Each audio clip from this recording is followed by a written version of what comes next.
What in God's name is happening here? The words exploded from his chest as he dropped his laptop bag and sprinted toward his infinity pool. There, soaking wet and shivering on the pool deck, was his 7-year-old daughter, Emma, and beside her sat Sofia Rodriguez, his 26-year-old housekeeper, completely drenched, her lips tinged blue from cold, struggling to catch her breath.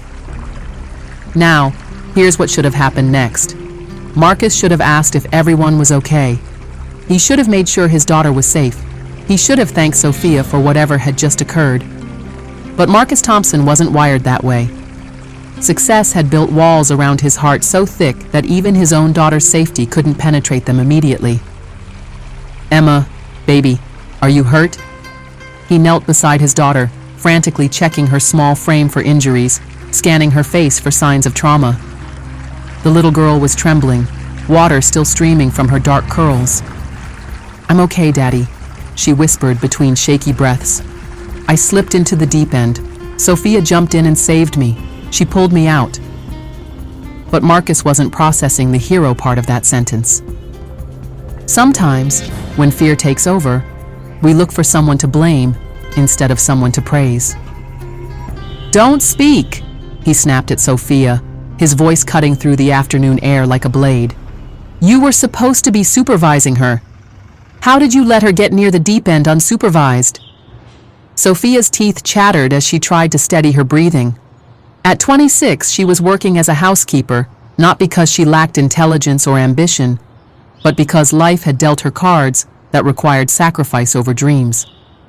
She dropped out of pre-med to care for her sick grandmother, traded her future as a doctor to keep her family afloat. Now she sat there, having just risked everything to save his child, being interrogated like a suspect. "Sir, I didn't let her do anything," Sofia managed, her voice shaking from cold and shock. Emma was playing with her tablet by the shallow end. She dropped it and leaned over to grab it. She lost her balance and fell in. The moment I saw her go under, I jumped in. "You should have screamed for help." Marcus's voice rose to a shout. "You don't just leap into deep water like some kind of maniac. What if you'd both drowned?" Here's the detail that will absolutely blow your mind. Sofia was terrified of deep water. That's right. This woman saw a child drowning and dove into her greatest fear to save a life. "I'm not a strong swimmer, sir," Sofia admitted quietly, "but I couldn't just stand there and watch her drown." Marcus stared at her like she'd confessed to a crime. "You can't swim well and you jumped into 8 feet of water anyway? Have you lost your mind?" Little Emma tugged at her father's expensive shirt sleeve. "Daddy, please don't yell at Sofia. She's a hero. She saved my life." But Marcus was already scooping Emma into his arms, his protective instincts finally kicking in about 5 minutes too late. "Go inside, sweetheart. Get into warm, dry clothes. I'll be right there." As Emma walked toward the house, leaving a trail of wet footprints across the Italian stone patio, Marcus turned back to Sofia, with ice in his voice. "This was reckless and irresponsible. You could have gotten both of you killed. Change your clothes and stay in your quarters until I decide what to do about this." Sofia flinched, like he'd physically struck her. This woman had literally saved his daughter's life, had nearly died in the process, and he was treating her like she'd committed a felony. "Do I make myself clear?" he added, not bothering to look at her. "Yes, sir," she whispered, her voice barely audible. And that's how a hero became a villain in under 60 seconds. That night, the Thompson mansion was eerily quiet. Emma slept peacefully in her princess bed, surrounded by stuffed animals and nightlights. Imagine this. You're worth more money than most countries. You live in a mansion that's been featured in architectural magazines. Your daily decisions affect thousands of jobs, millions of dollars, and the stock market itself. You think you understand the world. You think you know what matters. You think you've got life figured out. But sometimes, life has a way of humbling even the most powerful people on earth. Sometimes, the universe puts you in a situation where all your money, all your influence, all your success means absolutely nothing. Where the only thing that matters is the character of your heart. If you've ever wondered what happens when privilege meets purpose, when wealth collides with what's truly valuable, then you need to hear this incredible story. This is about Marcus Thompson, a tech billionaire who thought he controlled everything, and Sofia Rodriguez, a young woman who taught him that the most important things in life can never be bought, sold, or traded. Before we dive into this life-changing story, hit that like button if you're ready to have your perspective completely shifted, and drop a comment below. Tell me what city you're watching from. You might be surprised to see who else from your area is tuning in right now. The moment, everything changed forever. It was supposed to be the perfect Tuesday afternoon in Martha's Vineyard. One of those crisp New England days where the ocean breeze carries the scent of salt and possibility. Marcus Thompson's black Tesla Model S crunched up the circular driveway of his $40 million waterfront estate. At 38, he was everything Silicon Valley dreamed of creating. A tech genius who turned a college dorm room idea into a global empire worth $12 billion. His company had just gone public with the biggest IPO in tech history. His personal net worth had jumped by $3 billion in a single day. The financial world was calling him the next Steve Jobs. He was on top of the world, until he witnessed something that stopped his heart completely. Marcus sat in his home office, supposedly reviewing IPO documents, but his mind kept drifting back to the pool. He replayed the scene over and over. Sofia's soaked uniform, the way she struggled to breathe, how she'd cradled Emma against her chest, making sure the little girl stayed above water, even as Sofia herself went under. Something gnawed at him. Not guilt, not yet. Just confusion. 3 floors below, in the small staff apartment behind the main house, Sofia sat on her narrow bed, clutching a faded photo. Her grandmother, smiling in her hospital bed just weeks before she passed away. "You always told me that doing right by others doesn't always feel good in the moment, Abuela," she whispered to the photograph, "but I never imagined it could feel this awful." Her whole body ached. She hadn't eaten dinner. She couldn't even think about food. Outside her small window, the pool lights cast dancing reflections on the water, as if nothing traumatic had happened there just hours before. Nobody thanked her. Nobody asked if she was injured. Nobody acknowledged that she'd jumped into death itself to save someone else's child. And in that moment, Sofia Rodriguez learned one of life's hardest lessons. Sometimes doing the right thing gets you punished instead of praised. If this story is already hitting you in the feels, smash that like button and let me know in the comments. Have you ever been blamed for doing the right thing? Your experiences matter, and I want to hear them. When truth becomes undeniable. The morning after the pool incident crept in like shame, slow, heavy, and impossible to ignore. Sofia moved through the Thompson mansion like a shadow. Her uniform from yesterday hung in her small bathroom, still damp with chlorine and regret. She'd borrowed a simple white blouse and black slacks from her closet, clothes that made her blend into the background even more than usual. The bruises across her back and shoulders were deepening to purple, hidden beneath fabric but throbbing with every movement. Each ache was a reminder that she'd almost drowned yesterday, and not one person had asked about her well-being. She prepared Emma's breakfast with the same loving attention she always did. Whole grain pancakes cut into star shapes, fresh strawberries arranged in a smiley face, and chocolate milk in her favorite unicorn cup. Sofia had memorized every one of Emma's preferences during her 8 months working here. It's amazing how much you can love someone else's child when nobody seems to care about loving you. You don't need to handle Emma's meals anymore. Marcus's voice cut through the kitchen silence like a knife. He stood in the doorway wearing a custom-tailored charcoal suit that probably cost more than Sofia made in 3 months. Jessica can prepare Emma's breakfast from now on, he continued, referring to the head chef. I know exactly how Emma likes everything, sir, Sofia replied softly. I wanted her morning to feel normal. Marcus poured himself black coffee from the premium machine Sofia had programmed to start brewing at 6 a.m. every day. The coffee was perfectly hot, perfectly strong, exactly how he liked it. Details Sofia had learned and remembered, because that's the kind of person she was. Here's something that might surprise you. Even billionaires depend on the kindness of people they don't appreciate.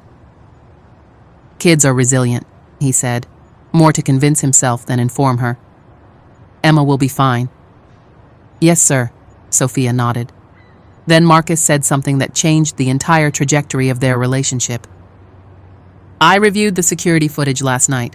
You dove in without even removing your shoes. Sophia set down the spatula she'd been cleaning. There wasn't time to think, sir. You put your own life at risk. I understand that. You told me you couldn't swim well. I said I wasn't a strong swimmer, Sophia corrected, her voice steady despite the tension. I can swim enough to not drown immediately, but not enough to save 2 people easily. Marcus raised an eyebrow. That's not how I remember yesterday's conversation.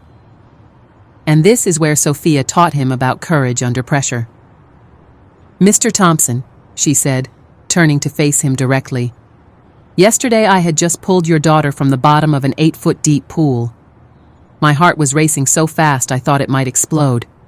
I had pool water in my lungs. I was shaking from adrenaline and cold. Maybe I didn't explain everything with perfect clarity. For the first time since she'd started working here, Sophia didn't look down when she spoke to him. She met his gaze head on. But I want to be very clear about one thing. I didn't act without thinking. I saw Emma going under. I knew I was the only one who could reach her in time. And I chose to try to save her life rather than stand there and watch her die. The kitchen fell silent, except for the hum of expensive appliances. Marcus actually looked at her. Not past her.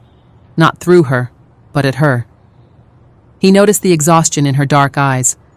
The way she held herself slightly hunched, protecting injured ribs. The raw scrapes on her palms from gripping the pool's rough edge. But then, as if remembering his position, his wealth, his supposed superiority, he looked away. You still should have called for help first, he muttered. That's standard emergency protocol. Sir, by the time anyone heard me yell, ran outside, figured out what was happening, and reached the pool, your daughter would have been underwater for at least 2 minutes. Children Emma's age can't hold their breath that long. She let that medical knowledge sink in, a reminder of the pre-med education she'd abandoned to care for family. I didn't act recklessly. I acted decisively. Marcus stared into his coffee mug like it contained the secrets of the universe. You could have died, he said quietly. Sophia stepped closer, just slightly. Yes, sir, but I didn't. And neither did Emma. Those words hung in the air like truth always does, heavy, uncomfortable, and impossible to ignore. That's when Emma bounced into the kitchen, her favorite stuffed elephant tucked under one arm, sleep still in her eyes. Good morning, Daddy. Good morning, Sophia. Buenos dias, mi amor, Sophia said, immediately crouching to Emma's eye level with a genuine smile. I made your favorite breakfast. Emma's face lit up like Christmas morning. Star pancakes. Can Sophia eat with me, Daddy? Please? Marcus hesitated. You could practically see the internal battle, his discomfort with treating household staff like family versus his daughter's obvious happiness. Sophia probably has other responsibilities, he began. I finished my morning tasks early, Sophia interjected respectfully. If you don't mind, I'd love to have breakfast with Emma. Before Marcus could object, Emma had grabbed Sophia's hand and was pulling her toward the breakfast nook. They sat across from each other at the small table by the window, and Marcus watched something that made his chest tighten. His daughter was more animated, more talkative, more genuinely happy than she'd been in months. Sometimes it takes a 7-year-old to show adults what real connection looks like. Does it hurt where you got scraped up yesterday? Emma asked, pointing to the bandages on Sophia's hands. A little bit, Sophia admitted, but it's getting better. You were so brave jumping in like that, like a superhero. Sophia smiled. Not a superhero, sweetheart, just someone who cares about you very much. Marcus observed this exchange from across the kitchen, and that tightness in his chest intensified. When was the last time he'd had a conversation with Emma that wasn't about schedules or school or what she needed him to buy? The grandfather clock in the hallway chimed, reminding him of a board meeting in Manhattan. I have to fly to New York, he announced. I'll be back tonight. Emma looked disappointed. You're leaving again? The guilt in her voice was unmistakable. Marcus kissed the top of her head, a quick, distracted peck that felt more like obligation than affection. After he left, Emma whispered to Sophia, Daddy was really angry at you yesterday. And here's where Sophia demonstrated wisdom that money can't purchase. Sometimes when people are scared, they get angry instead of grateful, she explained gently. Your daddy loves you so much that the thought of losing you made him panic. So he wasn't really mad at you? Sophia considered this carefully. I think he was upset about the whole scary situation, and sometimes when adults are upset, they don't always say the right things immediately. Emma nodded like this made perfect sense. I'm really glad you were there. Sophia felt tears prick her eyes. Me too, baby girl. Me too. But what Sophia didn't know was that Marcus hadn't actually left for the airport yet. He was standing just outside the kitchen doorway, listening to every word of their conversation. He heard his daughter's questions about his anger. He heard Sophia's patient, wise responses. He heard the kind of nurturing conversation he should have been having with Emma himself. And for the first time since his wife died in a car accident 2 years ago, Marcus Thompson wondered if he'd been so focused on building his fortune that he'd forgotten how to build a relationship with his own daughter. Money can buy you a mansion, but it can't make it a home. Success can earn you respect, but it can't create love. And sometimes, the person who saves your child's life is also the person who shows you how much of your own life you've been wasting. Hit that like button if this story is making you think about your own relationships, and subscribe for more stories that will challenge everything you think you know about what really matters in life. The security video that shattered everything. For 3 days after the pool incident, Marcus Thompson couldn't concentrate on anything. Not the board meetings, not the product launches, not the quarterly earnings reports that usually consumed his every waking thought. Something about Sophia's story, about her actions, about his own response, was eating at him like acid. So he did what any modern executive does when he needs facts. He pulled up the security footage. What he saw absolutely destroyed him. The backyard camera system had captured everything in 4K clarity. There was Emma, playing peacefully with her tablet near the shallow end. There was Sophia, about 20 feet away, organizing pool towels in the cabana. Marcus watched his daughter lean over to grab her drop device, lean further, and then slip in with barely a splash. Sophia's reaction was instantaneous. She dropped the towels, kicked off her shoes mid-run, and dove in without a moment's hesitation. But here's what made Marcus's blood turn to ice. Sophia went under 3 separate times, trying to save Emma. The first time, she grabbed Emma, but couldn't get enough leverage to lift them both up. She disappeared beneath the surface for several terrifying seconds. The second time, she managed to get Emma's head above water, but the effort pulled Sophia down again. The camera captured her face, eyes wide with panic, mouth open in what must have been a silent scream for air. The third time, she somehow found the strength to push Emma up onto the pool's edge before going under one final time. When she finally surfaced, gasping and choking, she was barely conscious herself. This wasn't just heroism, this was someone willing to die to save his daughter. Marcus watched the footage again and again. Each viewing revealed new details that made him feel smaller and smaller. The way Sophia's face contorted with effort and fear. How she kept pushing Emma upward, even as she herself sank. The moment when she finally collapsed at the pool's edge, completely exhausted, having given everything she had. His daughter had been seconds, literally seconds, away from drowning. And Sofia Rodriguez, a woman who was afraid of deep water, had risked her life without any hesitation to save Emma. And his response had been to yell at her. Marcus leaned back in his leather executive chair, feeling like the world's most pathetic human being. His assistant knocked on the office door. Mr. Thompson? There are news crews gathering at the front gate. Someone leaked information about what happened at your house. Marcus's heart sank. News crews? Channel 7, Channel 12, and what looks like a CNN van. They're asking about a heroic rescue by household staff. Perfect. His personal life was about to become a media circus. Don't let them on the property. No statements to anyone. Call security if they try to get closer. Yes, sir. After his assistant left, Marcus realized his problems were multiplying faster than his stock options. This wasn't just about making amends with Sophia anymore. This was about protecting his family's privacy while somehow doing the right thing for the first time all week. He found Sophia in the living room with Emma, reading The Brave Little Rabbit, one of Emma's favorite books that Marcus hadn't had time to read in months. Sophia's voice was gentle and animated as she helped Emma with the bigger words. When his daughter stumbled over Courageous, Sophia didn't correct her impatiently. She waited, encouraged, and celebrated when Emma figured it out herself. Watching them together was like looking at the family connection he used to have before work consumed everything. "Sophia?" Marcus cleared his throat. "Could I speak with you for a moment?" She looked up, immediately tense. "Of course, Mr. Thompson." "Please don't get up," he said, gesturing for her to stay seated. "I need to apologize to you." The words felt foreign in his mouth, like speaking a language he'd forgotten how to use. Sophia blinked, clearly not expecting this. "I was wrong," Marcus continued, his voice barely above a whisper so Emma wouldn't overhear. "Completely, terribly wrong about everything I said to you." He paused, swallowing what felt like a golf ball of pride. "I watched the security footage.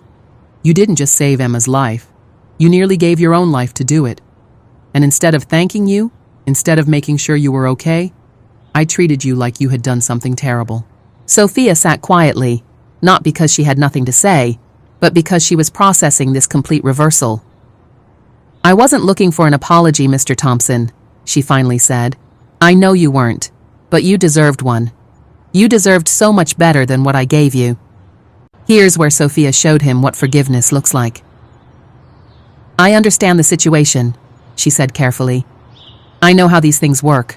I know what my job is here, what my place is in this house. I've never expected to be treated like family." Marcus felt like she'd punched him in the stomach. "Sophia, you're not just—" "I know what I am," she interrupted gently. "And that's okay. I don't need anyone to pretend otherwise. But when I pulled Emma out of that water, and you looked at me like I was the enemy, like I had endangered her instead of saving her, that's when I realized something." "What?" "I realized that no matter how much we care, no matter how much we sacrifice, some people will always see us as outsiders who don't belong." The words hit Marcus like physical blows. He looked at Sophia, really looked at her, and saw past the uniform, past the role he'd assigned her, past his own discomfort, with genuine human connection. He saw a young woman who had literally risked drowning to save his child, and he had repaid her courage with cruelty. "I can't undo what I said or how I acted," he admitted quietly, "but I can promise to do better from now on, if you'll give me that chance." Sophia's expression softened slightly. "That means something, Mr. Thompson, more than you might realize." They both looked at Emma, who was humming to herself and drawing pictures of rabbits in the margins of her book. "She loves you," Marcus observed. "I love her too," Sophia said simply. "She reminds me of all the good things in the world before life gets complicated." Marcus stood up, and for the first time in years, felt like he was looking at someone who might actually see him as more than just a bank account with legs. "You're welcome to keep reading with her whenever you want," he said. That's not a job assignment. That's just if you want to." Sophia's eyes met his directly. "I would love that." As Marcus walked away, he realized something fundamental had shifted. Not just in how he saw Sophia, but in how he understood what it meant to be truly wealthy. For the first time in a very long time, he wondered what it would feel like to be rich in the things that actually matter. If this story is making you reevaluate the people in your own life, the ones you might be taking for granted, hit that like button and share your thoughts in the comments. Sometimes we all need reminders about what real value looks like. The dinner that broke down. Every wall dinner had always been a lonely affair in the Thompson mansion. Marcus typically ate in his office while reviewing reports. Emma usually had her meals in the kitchen with whatever staff member was available. The massive dining room with its 12-person mahogany table mostly sat empty. But tonight was different. Marcus found himself actually wanting, to have dinner with his daughter. And somehow, that meant including Sophia too. "Emma," he said, finding them both in the living room where Sophia was helping with homework. "Would you like to have dinner together tonight? All three of us?" Emma's eyes went wide. "Really? Sophia too?"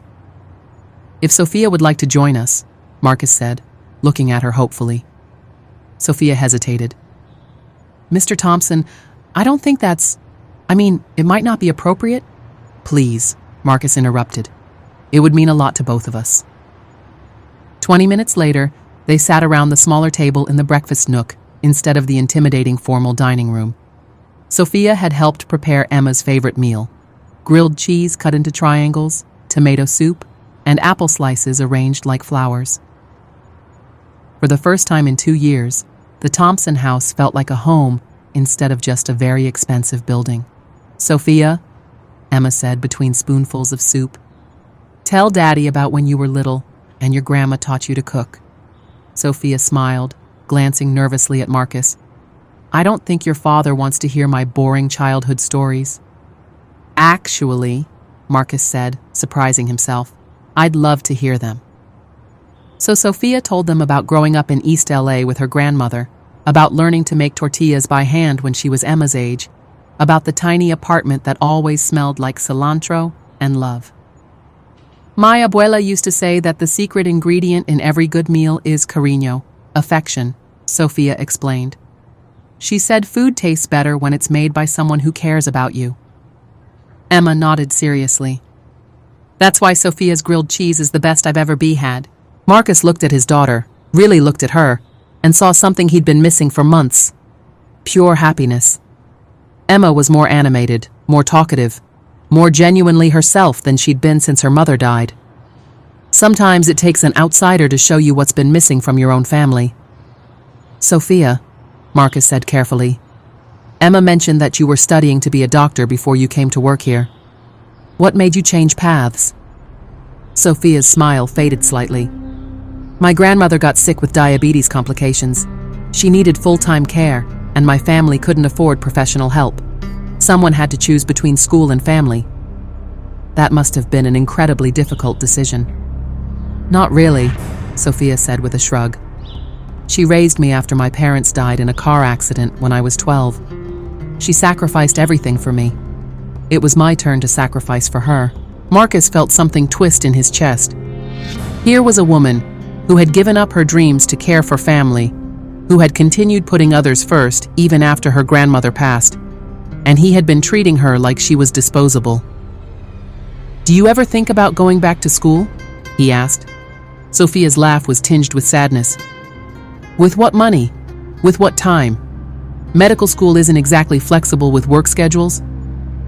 Emma had been listening to this conversation with the serious expression kids get when they sense adult problems they don't fully understand. "Daddy," she said suddenly, "could you help Sophia go back to school? You help lots of people with money things." Out of the mouths of babes. Marcus nearly choked on his water. "Emma, that's complicated." "Why? You always say that smart people should get good educations. Sophia is super smart." Sophia's cheeks flushed. "Emma, sweetheart, that's not how things work." "But it could be," Marcus said quietly. Both Emma and Sophia stared at him. "I mean," he continued, thinking out loud, "my foundation gives educational scholarships to deserving candidates every year. Someone with your background, your dedication, your character would be exactly the kind of person we're looking for." Sophia's eyes filled with tears. "Mr. Thompson, I can't accept charity." "It wouldn't be charity," he said firmly. "It would be an investment in someone who jumped into 8 feet of water to save my daughter's life, in someone who gave up her dreams to care for family, in someone who deserves a chance to become the doctor she was meant to be." The silence that followed was the sound of possibilities being born. "Think about it," Marcus said gently. "No pressure, no strings attached, just think about it." After dinner, Emma insisted on showing Sophia her room, pointing out every stuffed animal and explaining the elaborate backstory she'd created for each one. Marcus followed behind, watching his daughter come alive in a way he hadn't seen since before his wife's accident. When Emma finally fell asleep, Sophia and Marcus found themselves alone on the back terrace, looking out at the pool where everything had changed just days before. "I keep thinking about what Emma said," Sophia said softly. "About helping people get educations. She's right, you know. It is what I do. Just usually not for people who work in my house." Sophia turned to look at him. "Why would you do this for me?" Marcus was quiet for a long moment, choosing his words carefully. "Because 3 days ago, I watched someone risk their life for my child without thinking twice about it. Because I've spent the last 2 years so focused on business success that I forgot what human decency looks like. Because my daughter lights up around you in a way that reminds me of how she used to be with her mother." He paused. "And because maybe, just maybe, helping you achieve your dreams might be the first genuinely good thing I've done with my money in a very long time." Sophia wiped tears from her eyes. "I don't know what to say." "Say you'll think about it. Say you'll give me a chance to do something right for once." She nodded, unable to speak. That night, Marcus Thompson went to sleep feeling something he hadn't experienced in years: the possibility that wealth might actually be useful for something more meaningful than just accumulating more wealth. And Sofia Rodriguez dreamed about white coats and stethoscopes and a little girl who called her a superhero. If this story is touching your heart, hit that like button and tell me in the comments, when was the last time someone believed in your dreams? And don't forget to subscribe for more stories that will restore your faith in human kindness. When the past comes knocking, just when everything seemed to be falling into place, life decided to remind Marcus and Sophia that happy endings aren't that simple. It started with a phone call at 6 a.m. Marcus answered groggily, expecting a business emergency. Instead, he heard a voice he didn't recognize, cold, calculating, and completely unwelcome. "Mr. Thompson, this is investigative reporter Janet Mills from Channel 7 News. I'm calling about Sofia Rodriguez and some very interesting information that's come to our attention." Marcus sat up immediately, fully awake. "What kind of information?" "Information about her family background, her reasons for leaving school, and some questions about why a billionaire is suddenly so interested in helping his housekeeper get a medical education. We'd like to schedule an interview." The media vultures had found their story. "No comment," Marcus said firmly. "And don't call this number again." But as he hung up, his stomach sank. This was just the beginning. By noon, there were 6 news vans parked outside his property gates. By evening, the story had made regional news. Billionaire's mysterious relationship with housekeeper who saved his daughter. They were twisting everything, making Sophia sound like some kind of gold digger who had orchestrated the entire pool incident for personal gain. They were suggesting that Marcus was being manipulated, that the scholarship offer was payment for services beyond housekeeping. It was disgusting, it was cruel, and it was destroying Sophia. Marcus found her in the staff quarters, packing her few belongings into a single suitcase. "What are you doing?" he asked, though he already knew. "I'm leaving," she said without looking up. "Tonight, before this gets any worse for you and Emma." "Sophia, no, you can't let them drive you away." She turned to face him, and he saw that she'd been crying. "Mr. Thompson, they're saying I planned this whole thing. They're saying I deliberately put Emma in danger so I could rescue her and get close to your family. They're calling me a con artist and worse. The cruelty of public judgment was tearing apart something beautiful before it could fully bloom." "They don't know you," Marcus said desperately. "Anyone who knows you would never believe." "But they don't know me," Sophia exploded, her composure finally cracking. "Nobody knows me except you and Emma. And now my face is on television with headlines calling me a manipulator and a liar. Do you have any idea what this does to someone like me?" Marcus stepped closer. "Someone like you. Someone poor. Someone brown.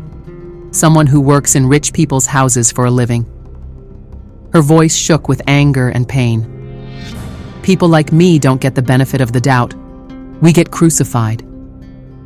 The truth of her words hit Marcus like a slap across the face. I won't let that happen, he said firmly. You can't stop it. This is bigger than you, bigger than your money, bigger than your influence. This is about a story that sells newspapers and gets clicks and makes people feel better about their own lives by tearing down someone else's. Sophia zipped up her suitcase and headed for the door. Where will you go? Marcus asked. Somewhere far from here. Somewhere I can disappear and let this story die. But then Emma appeared in the doorway. The 7-year-old looked back and forth between the two adults, sensing the tension and heartbreak in the room. Sophia? Are you leaving? Sophia knelt down to Emma's level, tears streaming down her face. I have to, baby girl. Sometimes adults have to make difficult choices. But why? Did Daddy make you sad again? No, sweetheart. Your daddy has been wonderful to me. It's just other people are saying mean things, and I don't want those mean things to hurt you or your father. Emma's lower lip trembled. What kind of mean things? Sophia looked helplessly at Marcus, who knelt down beside them. Emma, he said gently, some people don't understand how special Sophia is. They're telling lies about her because they don't know her heart the way we do. Can't we tell them the truth? Sometimes children ask the questions adults are too afraid to consider. Marcus looked at Sophia, an idea forming in his mind. Actually, maybe we can. What do you mean? Sophia asked. I mean, maybe it's time to tell our story, the real story, not their twisted version, but the truth about what happened, who you are, and why Emma and I care about you. Sophia shook her head. Marcus, that will just make it worse. More attention, more questions, more... Or, he interrupted, it might show the world what I should have seen from the beginning, that you're exactly the kind of person who makes the world better just by being in it. Emma looked up at Sophia with hopeful eyes. Please don't go. We need you. Sophia looked at this little girl who had somehow become the center of her universe, then at Marcus, who was offering to put his reputation on the line to defend her. You don't understand what you're risking, she said quietly. Your business, your social standing, your... My what? Marcus interrupted. My ability to make more money? My membership in country clubs full of people who've never sacrificed anything for anyone else? Sophia, 3 days ago, you taught me what real courage looks like. Now let me show you what it means to stand up for someone you care about. That night, Marcus made a decision that would change everything. He called his publicist, his lawyers, and the head of his media relations team. By morning, they had crafted a plan that was either brilliant or completely insane, possibly both. The interview that changed everything. 2 days later, Marcus and Sophia sat side by side in his living room, facing Sarah Chen from 60 Minutes.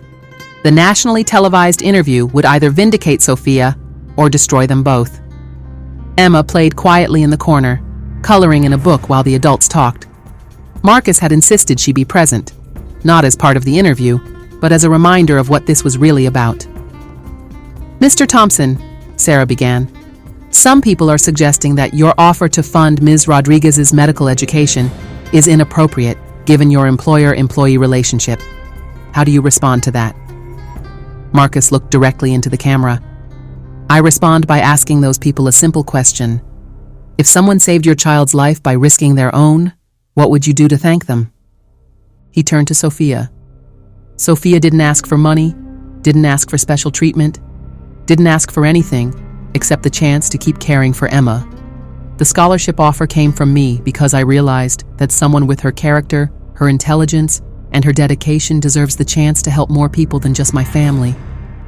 Sarah turned to Sophia. Ms. Rodriguez, there are allegations that you somehow orchestrated the pool incident for personal gain. What's your response? Sophia's answer was perfect in its simplicity. Ms. Chen, I'm terrified of deep water. I have been since I was a child. The idea that I would put myself in that situation voluntarily, for any reason, is absurd. But more importantly, anyone who thinks I would risk a child's life for money doesn't know me at all. Her voice grew stronger. I've spent my entire adult life putting other people's needs before my own. I gave up medical school to care for my dying grandmother. I worked 2 jobs to send money to my younger cousins so they can stay in school. The suggestion that I would harm a child I love for personal benefit is the most hurtful thing anyone has ever said about me. And what about the relationship between you and Mr. Thompson? Some are calling it inappropriate. Marcus leaned forward. Our relationship is exactly what it should be, between 2 people who care about the same child. Sophia has been more of a parent to Emma in the past 8 months than I was in the entire year after my wife died. The raw honesty in his voice was impossible to fake. I was so consumed with building my business empire that I forgot to build a relationship with my own daughter. Sophia reminded me what unconditional love looks like. She reminded me that success means nothing if you don't have people you care about to share it with. Sarah asked Sophia, "What would you say to people who think you should have turned down the scholarship offer to avoid controversy?" Sophia was quiet for a moment, then looked at Emma coloring in the corner. "I would say that little girl over there told me I was brave for jumping in the water to save her. But the real bravery would be accepting this gift and using it to save other people's children for the rest of my career. If people want to judge me for that, let them judge." The interview aired that Sunday night and changed everything. Within hours, Team Sophia was trending on social media. Viewers flooded the network with calls supporting Sophia and criticizing the earlier negative coverage. Medical schools from across the country reached out offering additional scholarships and support. But more importantly, the story sparked a national conversation about class, race, and how we judge people based on their circumstances rather than their character. Marcus received hundreds of emails from other wealthy individuals asking how they could fund scholarships for deserving candidates from disadvantaged backgrounds. Sophia received thousands of messages from people sharing their own stories of sacrifice and dreams deferred. Sometimes the truth really can set you free. 6 months later, new beginnings. The auditorium at Stanford Medical School was packed with families, friends, and faculty celebrating the incoming class of first-year students. Marcus sat in the 3rd row, Emma beside him, both of them beaming as Sophia walked across the stage in her crisp white coat for the official white coat ceremony. "That's our Sophia," Emma whispered loudly, causing several people around them to smile. "Our Sophia." The words felt exactly right. After the ceremony, they met Sophia outside, where she was surrounded by her new classmates and professors. When she saw Marcus and Emma, her face lit up with the same joy Marcus had seen that first morning when Emma had asked her to stay for breakfast. "How does it feel, Dr. Rodriguez?" Marcus asked, using her future title. "Like a dream I'm afraid I might wake up from," she admitted. "Well, don't wake up anytime soon. Emma and I have big plans for you." Emma nodded seriously. "We're going to help you study, and when you become a real doctor, you can take care of people, and we'll still have dinner together every Sunday." Because that's what families do. They support each other's dreams while staying connected to what matters most. Sophia had moved into a small apartment near campus, but she spent every weekend at the Thompson house. Not as an employee anymore, but as something far more important, as part of their chosen family. Marcus had established the Sophia Rodriguez Foundation for Educational Equity, providing scholarships for students from disadvantaged backgrounds who wanted to pursue careers in healthcare. In its first year, the foundation had already helped 47 students begin their educational journeys. But the real transformation wasn't in the scholarships or the media coverage or the public recognition. The real transformation was in Marcus himself. He had learned to see people, really see them, instead of looking through them. He had learned that true wealth isn't measured in dollars, but in the depth of your relationships. He had learned that sometimes the person who saves your child's life also saves your soul. And Sophia? Sophia had learned that dreams deferred aren't always dreams destroyed. She had learned that courage comes in many forms. Sometimes it means jumping into deep water to save a life. And sometimes it means accepting help when pride tells you to refuse it. Most importantly, she had learned that families aren't always born. Sometimes they're chosen. Sometimes they're built from love and respect and mutual care. The real hero's journey. As our story comes to an end, let's talk about what really happened here. This isn't just a story about a heroic rescue or a billionaire's change of heart. This is a story about what happens when we finally see each other as human beings instead of roles or stereotypes. Marcus learned that money without compassion is just expensive loneliness. He learned that success without connection is just a fancy way of failing at life. He learned that the people we overlook might be the ones who have the most to teach us about courage, sacrifice, and love. Sophia learned that accepting help isn't weakness, it's wisdom. She learned that her dreams mattered, that her life had value beyond her usefulness to others, and that sometimes the families we choose are stronger than the ones we're born into. And Emma? Emma learned that love comes in many forms. She learned that heroes don't always wear capes. Sometimes they wear housekeeping uniforms. She learned that family isn't just about blood relations, and that the people who care for you deserve to be cared for in return. But the biggest lesson is for all of us watching this story unfold. Every day, we encounter people whose full stories we don't know.